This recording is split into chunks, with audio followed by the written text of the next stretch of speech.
अच्छा, अगर आपके पास ये डॉक्यूमेंट्स है तो फिर हम चलते हैं अप्लाई की तरफ। अप्लाई में सबसे पहले आपने क्या करना है कि गूगल क्रोम को ओपन करना है और वहाँ पे आपने सिंपल अगर पीएमडीसीबी आप सर्च करेंगे आपको पता है आजकल ट्रेंडिंग पे है तो ये ऑटोमेटिकली आ जाता है। इस पे आपने जो है ना क्लिक करेंगे। क्लिक करने के बाद आपके पास जो पीएमडीसी का ऑफिशियल वेबसाइट है वो ऑफिशियल वेबसाइट स्टार्ट पे ही आ जाता है। आपको पता है कि आजकल हर स्टूडेंट जो है ना इस वेबसाइट को ओपन कर रहा है तो वो ट्रेंडिंग पे आ जाता है। तो मैं क्या करता हूँ इस वेबसाइट पर क्लिक करता हूँ। अगर आप मोबाइल से कर रहे हैं तो सिंपल यही लिखना है पीएमडीसी इंडिकेटर स्टेशन 2025 तो आपके पास आ जाएगा। तो मैं लैपटॉप से कर रहा हूँ तो मैं इस पे सिंपल जो है ना क्लिक कर रहा हूँ।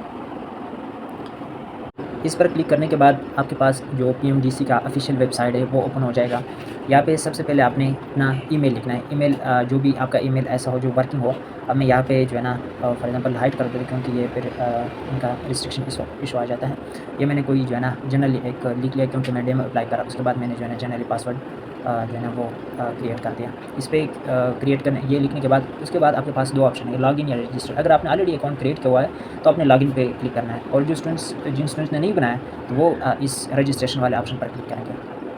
रजिस्ट्रेशन वाले ऑप्शन पर क्लिक करने के बाद आपके पास ये कंप्लीट इंटरफेस आता है। इस पे यहाँ पे सबसे पहले आपने जो है ना अपना नाम टाइप करना है। नाम आपने जो भी है वो लिख लिया और उसके बाद फादर नेम वो भी लिख लिया। उसके बाद जो आइडेंटिफिकेशन टाइप मतलब आपके पास जो भी है सीएनआईसी है, वेब फॉर्म है, जेवेलियन कार्ड है, एनआईसी ओपी है, पासपोर्ट आपके पास ये जो नेशनल स्टूडेंट्स होते हैं उनके लिए है और जो वेब फॉर्म सीएनआईसी ये जो लोकल स्टूडेंट्स होते हैं उनके पास। तो मैं जनरली सीएनआईसी को क्लिक करता हूँ। उसके बाद वो आपसे कहते हैं कि सीएनआईसी नंबर जो है वो मेंशन कर। वो आपको पता है कि 13 डिजिट्स नंबर होता है। उसमें आपने डिशेस के बगैर उन्होंने मेंशन किया है ऑलरेडी कि आपने डिशेस के बगैर जो है ना ये लिखना है। तो ये मैं लिख लेता हूँ जनरली जो एसएनआईसी नंबर है वो 13 डिजिट्स ये मैंने लिख लिया। उसके बाद डेट ऑफ इशूनेस इशू डेट आपका जो बे फॉर्म है वो जिस डेट को आपने बनवाया था उसी का मेंशन करना है। अगर सीएनआईसी का है तो सीएनआईसी का आप यहाँ से चूज़ करेंगे। फॉर एग्जांपल आपका 2024 में जिस भी डेट को है अगस्त को है जिस भी डेट को है वो आपने जो है ना यहाँ पे क्लिक कर देना वो खुद ब खुद आ जाएगा। उसके बाद सेल नंबर आपका फ़ोन नंबर होना चाहिए एक जो प्रॉपर वर्किंग पे हो वो आपने जो है ना यहाँ पे लिख लेना है। नंबर वो आपने लिख लिया। उसके बाद जेंडर सेलेक्ट करना है आप मेल है फीमेल है जो भी है आपने जो है ना उसको 2 ऑप्शन में से एक को सेलेक्ट कर लेना है। उसके बाद ये डेट ऑफ बर्थ जो भी है आपका डेट ऑफ बर्थ आपने यहाँ से सेट करना है। यस आप सेट कर सकते हैं तो जो भी है 2005 6 7 है जो भी आपने ये लिख लेना। उसके बाद जो भी मंथ है वो सेलेक्ट करके सेट हो जाएगा। उसके बाद आपका आता है ईमेल एड्रेस जो मैं पहले कह रहा था आपके जो है ना कि आपके पास एक प्रॉपर ईमेल होना चाहिए क्योंकि इस ईमेल पे जो है ना बाद में आपका वो सारा प्रोसेस होता है। तो वो आप प्रॉपर एक ईमेल लिख लें जो जिस पे आपका ईमेल आएगा या जो जिस पे आपका सारा प्रोसेस होगा वो आप लिख लें। उसके बाद आपने पासवर्ड देना है, स्ट्रॉन्ग पासवर्ड देना है। उसमें आप डैशेज़ आपने जो है ना स्टार वगैरह उसमें इंक्लूड करें तो आप जनरली मतलब स्ट्रॉन्ग पासवर्ड दें ताकि जो है ना कल कोई और आपका रिज़ल्ट वगैरह कुछ ना चेक कर सके। ये आपने जो है ना लिख लिया। आपने कंप्लीट इन्फॉर्मेशन एक बार फिर से देखनी क्योंकि बाद में ये चीज़ चेंज नहीं होगी। Right your full name as per CNIC, right your father name as per CNIC. ये आपने जो एक बार इन्फॉर्मेशन लिख ली ये बाद में चेंज नहीं होने वाला है। तो आप जो है ना पहले से जो है ना ये इन्फॉर्मेशन जो भी आप दे रहे हैं तो सही इनको पुट करना है। इसके बाद आपने जो है ना साइन आप ऑप्शन पर क्लिक करना है। उस पर आप क्लिक करोगे तो इस ये जो इन्फॉर्मेशन सेव करो। अभी उसके बाद फिर से आपने एक बार फिर क्या करना है आपके अकाउंट जो है ना वो क्रिएट हो गया। आपने अभी दोबारा ये जो लॉगिन ऑप्शन आता है आपके मोबाइल में भी आता है लैपटॉप में भी आ जाता है। तो आपने फिर इस पर क्लिक करना है। आपने जो ईमेल दिया था अब जो मैंने पहले जनरली एक दिया ना वो ईमेल आ गया और उसके बाद जो पासवर्ड है वो जो है ना ऑटोमेटिकली अगर आपने सेव किया था तो वो जो है ना आ जाएगा यहाँ पे। हाँ, तो ये जो है ना अभी आपने क्या करना है लॉगिन लॉगिन ऑप्शन पर क्लिक करना है। लॉगिन ऑप्शन पर आप क्लिक करोगे क्योंकि आपने ऑलरेडी रजिस्टर कर लिया। अब देखो वो जो इन्फॉर्मेशन आपने पहले दिए थे ना वो खुद ब खुद या ऑटोमेटिकली आ गए। आप इनको अब जो है ना चेंज नहीं कर सकते। अभी देखो खान जो मैंने नाम दिए थे जनरली वो यहाँ पे आ गए। इसके बाद आपने जो है ना डॉक्यूमेंट्स या जो भी आपके इनिशियल डिटेल्स वो देने। सिटी ऑफ रेजिडेंस आप जिस सिटी में रहते हो फॉर एग्जाम्पल आप जहाँ से भी हो आप इस्लामाबाद पेशावर जहाँ से भी हो जिस सिटी से भी हो वो आपने जो है ना वो मेंशन करना है। तो यहाँ पे मैं फॉर एग्जांपल जो है ना पेशावर मेंशन कर देता हूँ, पेशावर का रिहायशी हूँ। और उसके बाद प्रोविंस जिस प्रोविंस से हो आप आपने वो प्रोविंस मेंशन करना है। आपके फाटा कोई ऐसी चीज़ नहीं बस सिर्फ आपने पख्तूनख्वा को देखना है। खैबर पख्तूनख्वा है तो आप इसको क्लिक करेंगे। आपका जो भी डिस्ट्रिक्ट है जो भी प्रोविंस है तो आपने उसको क्लिक करना है। और उसके बाद सिटी ऑफ डोमिसाइल जिस सिटी से भी आपका डोमिसाइल है फॉर एग्जांपल आपका पेशावर लोकल रिहायशी तो पेशावर या आस-पास है बनो बजौर ये देखो बहुत सारे आ रहे हैं। आप जिस इलाके साउथ वज़ीरिस्तान अपर वज़ीरिस्तान जिससे भी हो ना आपने जो है ना उसको क्लिक करना है। उसके बाद सेलेक्ट प्रेफर्ड यूनिवर्सिटी, आपने किस यूनिवर्सिटी में टेस्ट देना है। और ज़ाहिर बात है आप जो है ना खैबर पख्तूनख्वा के स्टूडेंट्स हैं तो आप केएमयू को सेलेक्ट करेंगे, खैबर मेडिकल यूनिवर्सिटी, आप इसको सेलेक्ट करें। या जो इंटरनेशनल स्टूडेंट्स होते हैं जो मतलब बाहर के स्टूडेंट्स हैं वो पख्तूनख्वा के, लेकिन वो फिर इस ऑप्शन को सेलेक्ट करेंगे। लेकिन जो पख्तूनख्वा की या लोकल रहायशी है वो दूसरे सूबे में फिर अब इस साल जो है ना टेस्ट नहीं दे सकते। तो प्रेफर टेस्ट सिटी, आप जिस सिटी में देना चाहते हो, एबटाबाद, जैर इस्माइल खान, तकरीबन 8 है या 9 सेंटर्स है, आपने उसको सेलेक्ट कर लेना है। उसके बाद एजुकेशन टाइप आपने जो है ना एफएससी किया या ए लेवल, जो कुछ स्टूडेंट्स होते हैं ना आई थिंक पाकतुर्क स्कूल या इस तरह की जो कैम्ब्रिज स्कूल सिस्टम है, तो वहाँ पे ए लेवल होता है और जो बाकी है एफएससी। आपने इन दोनों में से जो भी आपने किया है उसको क्लिक करना है, एक सिलेक्शन करना है। और टोटल मार्क्स आपको पता है आजकल जो है ना वो 1200 मार्क्स है, तो आपने वो मार्क्स जो है ना यहाँ पे लिख लेना है। 1200 टोटल है, उसमें से आपने अटेम्प्ट कितने किए थे। अगर आप जो है ना एफएससी फर्स्ट ईयर के स्टूडेंट्स हैं तो आप जो है ना यहाँ पे फिर लिखेंगे कि 600 मतलब 600 में से। अगर आप रिपीट स्टूडेंट्स हैं या इंप्रूव स्टूडेंट्स हैं फिर आप जो है ना 1200 लिखेंगे।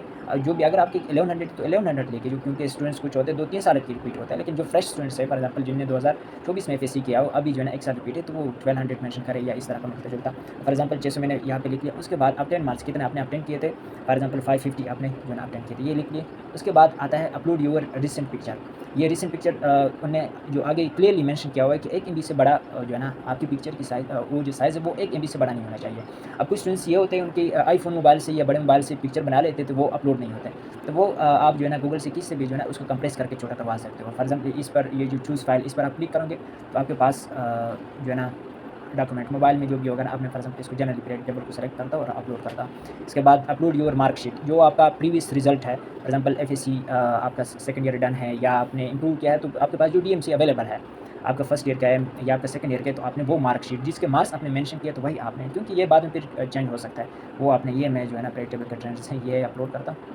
उसके बाद अपलोड योर सिनाइसी, आपने जो बे फार्म है सिनाइसी है वो ऑलरेडी उन्होंने मेंशन किया है कि ये चीज़ें आप इसमें से कोई भी चीज़ जो आपके पास अवेलेबल है वो आपने क्या करना है, वो अपलोड कर देना है। चलो मैं ये इसको यूएफ रिजल्ट को अपलोड करता हूँ। उसके बाद अपलोड योर डोमिसाइल, देखो ना डोमिसाइल रिस्ट्रिक्शन है इस साल, तो आपको डोमिसाइल चूज़ करना पड़ेगा और मस्ट है।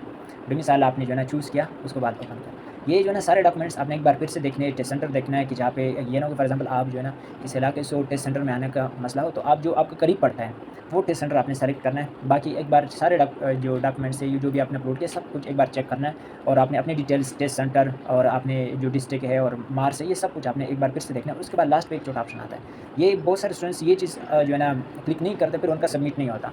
अब जनाब इसको आपने क्लिक किया तो उसके बाद सबमिट एप्लीकेशन, आपने सारे रिव्यू किया कि हाँ मेरे सही, उसके बाद सबमिट एप्लीकेशन पे क्लिक किया। सबमिट एप्लीकेशन पे आप क्लिक करोगे तो उसके बाद क्या हो गया, ये देखो मेरा प्रेडिक्टेबल पिक्चर आ गई, तो अनपेड है। अब आपने क्या करना है, यहाँ से ये तो आपके डिटेल्स है सारे, आपने जो जो चीज़ें अपलोड की डोमिसाइल ये नहीं ये जो चीज़ें आपने अपलोड की।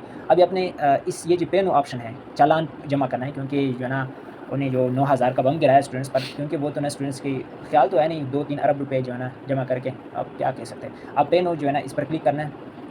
पेन पे जो है ना बाकायदा आपके पास ऑनलाइन भी सिस्टम है और मीज़ान बैंक के साथ एमसीबी आई थिंक इसके साथ भी उन्होंने क्या किया है, एग्रीमेंट किया है।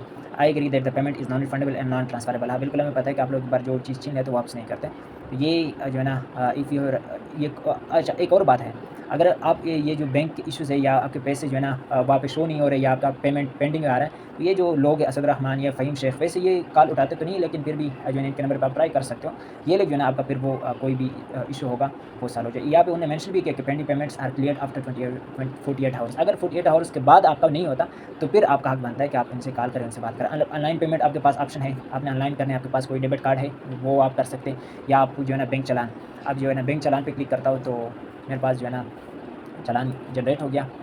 तो चालान, अब उस चालान को आपने क्या करना है, आपने किसी भी जो भी बैंक है उस बैंक में आपने जाना है, उसी चालान को जो है ना आपने जमा करवाना है। पिछले साल आई थिंक एलाइट बैंक थे, इस साल जो है ना वो जो भी बैंक एमसीबी बैंक दिया उनने, तो ये 9000 का आपका चालान क्रिएट हो जाएगा।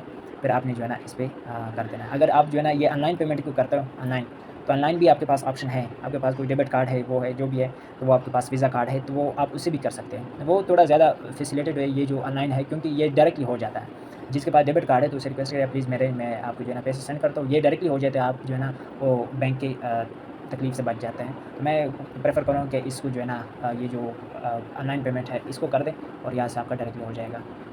ये देखो हमारा चालान भी जो है कितने 9000, मुझे लगा शायद उन्होंने कंसेशन की 9000 जो है ना बैंक चालान है और 30 रुपये जो है ना बैंक के देने पड़ेंगे। तो जनाब ये जो है ना सारा टोटल प्रोसेस है, मैं इंशाल्लाह कोई इशू नहीं है, अगर कोई भी इशू है तो आप कमेंट सेक्शन में पूछ भी सकते हैं। बाकी मिलते हैं नेक्स्ट वीडियो में। अल्लाह हाफ़िज़।